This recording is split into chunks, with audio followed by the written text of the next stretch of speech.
On parle pas assez de Cyril Hanouna ici. Pourtant, sur ma chaîne Twitch, on utilise comme alerte le bon vieux passage de Hanouna avec Boyard qui lui dit de fermer sa gueule, t'es un abruti et tout là. Enfin, j'imagine que vous connaissez ce truc-là, là.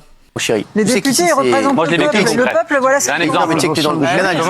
Donc ici, tu viens de parler du groupe Bolloré. Tu sais que t'es dans le groupe Bolloré ici. Ouais, bah Bolloré, il a un procès avec 150 personnes au Cameroun au sujet de la déforestation dans l'huile de palme. Qu'est-ce que tu viens foutre ici? Et toi, t'es censé être un responsable de médias. J'ai pas le droit de dire ça sur une chaîne télé? T'as tous les droits. Ici, t'as bien vu qu'on n'a jamais coupé personne, on est en direct. On sait même pas de quoi tu parles. Moi, je toucher ton cachet et pas savoir que moi, je t'explique, moi, je vais ici, moi, je fais mon métier, je divertis les gens tous les soirs et je leur parle d'actualité. Tu fais pas ton métier. Toi, t'es une merde. Toi, t'es une merde. Tu viens ici, tu fais le malin, t'es une merde. Bon, après ce moment culte de Cyril Hanouna, où il prenait la défense de Bolloré, très très étonnamment, on a pu le voir aussi prendre la défense de quelqu'un d'autre qui s'appelle Bernard Arnault.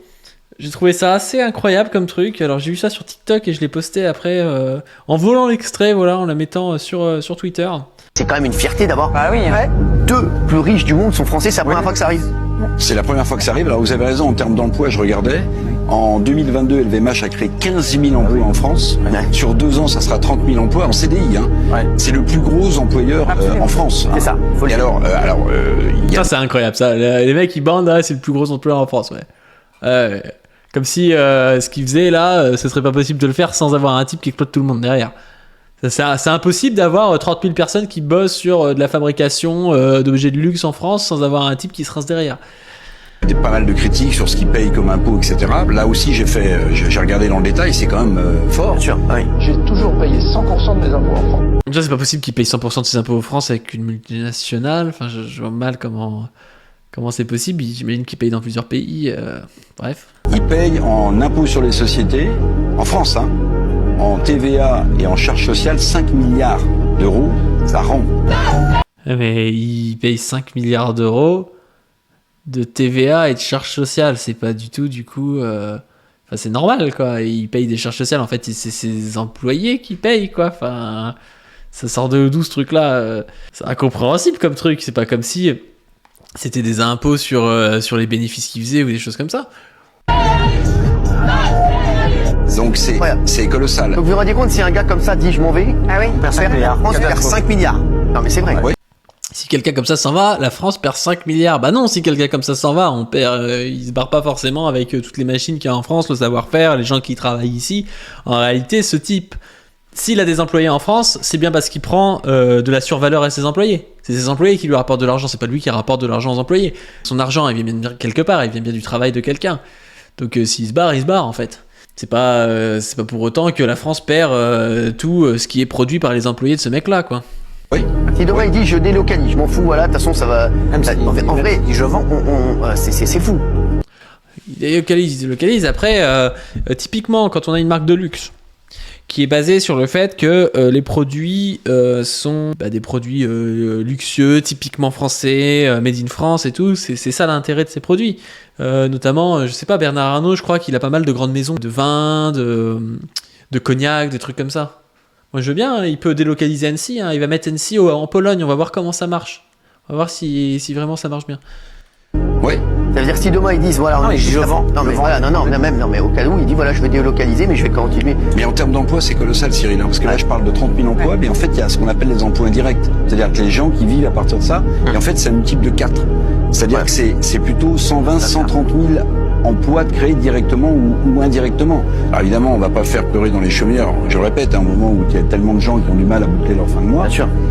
Je sais pas si vous avez une idée de ce que le VMH investit en France chaque année. Non. 1 milliard d'euros. Mais vous avez raison, Cyril. On devrait plutôt, à mon avis, se féliciter d'avoir des champions comme ça. Ouais, donc voilà. Donc Hanouna, le bandeur de Bernard Arnault, c'est pas peut-être qu'il a des intérêts, parce que je sais pas, déjà avec Bolloré qui l'emploie, il avait peut-être intérêt à le défendre et tout. Peut-être qu'il a aussi des intérêts à défendre Bernard Arnault comme si c'était sa daronne.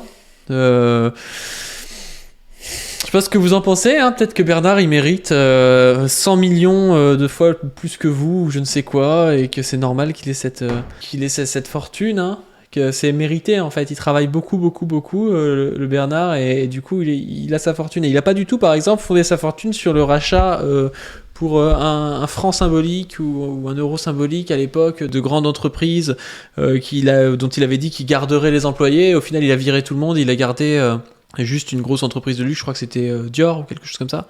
Non, il n'a pas du tout fait ça, évidemment. Bernard Arnault, il n'est pas dans des magouilles, hein. Non, pas du tout. Et bref, sur notre petite capsule sur Hanouna, il faut savoir qu'il y a un livre qui est sorti de Juan Branco. Ce livre, il s'appelle Hanouna, et il a l'air d'être un petit peu en sueur, le Cyril, quand on voit la lettre qu'a fait Juan Branco, qui écrit « Cher Cyril, contrairement à ce que tu craignais, ce livre ne portera pas sur ton intimité. Il ne parlera pas des lignes de coke que tu te faisais sur les seins d'Enora Malagré, de ton exhibitionnisme forcené, de ce sexe que tu posais sur tes stagiaires vulnérables, ou encore des troubles plus secrets, encore qui t'ont amené à errer sans but dans Paris ces dernières années. Nous ne sommes pas toi et nous n'avons pas l'ambition de t'égaler dans ton domaine, celui de la pornographie, du voyeurisme et de l'obscénité. Nous t'estimons, Cyril, car nous savons à quel point il est difficile d'exister lorsque l'on est un être sans qualité.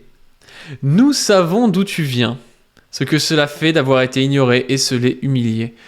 Nous qui te regardons avons comme toi été traités comme des riens, vu le malheur nous transpercer sans pouvoir y échapper. C'est pourquoi nous te comprenons. Comprenons cette soumission t'ayant amené sans élégance à pénétrer les terres les plus esquives, les plus éloignées de toute notion de dignité. À ceux qui se demandaient le pourquoi des nouilles dans le slip, l'humiliation permanente du soi et de l'autre, la réponse est très simple. Il s'agissait pour Cyril de créer un spectacle si indécent, si dégradant que nul ne pourrait l'y concurrencer. Construire son royaume à tout prix pour paradoxalement, nu, se sentir invulnérable, souverain et protégé. Cela requiert beaucoup d'efforts en une société du spectacle qui a consacré le pornographique, l'indécence et la laideur. Alors Cyril, tu t'es forcé. Rompant toutes les barrières, creusant dans le néant, tu t'es dégradé jusqu'à t'effondrer, jusqu'à ce que ta propension à la prostitution finisse par attirer les yeux de Mac qui t'ont adopté. On ne te méprise pas pour cela, Cyril. Ne crois pas que l'on te regarde avec des yeux souverains de là-haut avec le mépris des bourgeois. Ne crois pas que l'on jouisse de te voir ainsi t'abaisser comme des millions de Français. Nous savons ce qu'il en coûte, en ce monde, que d'être du côté des asservis, des riens. Nous savons la violence, la nécessité, parfois, de se vendre pour éprouver les effluves artificiels de la liberté. Bref, je sais pas ce que ça va donner, cette histoire, mais j'ai l'impression que Hanouna, on n'a pas fini d'en parler, et qu'il va peut-être être dans la sauce grâce à notre petit Juan Branco.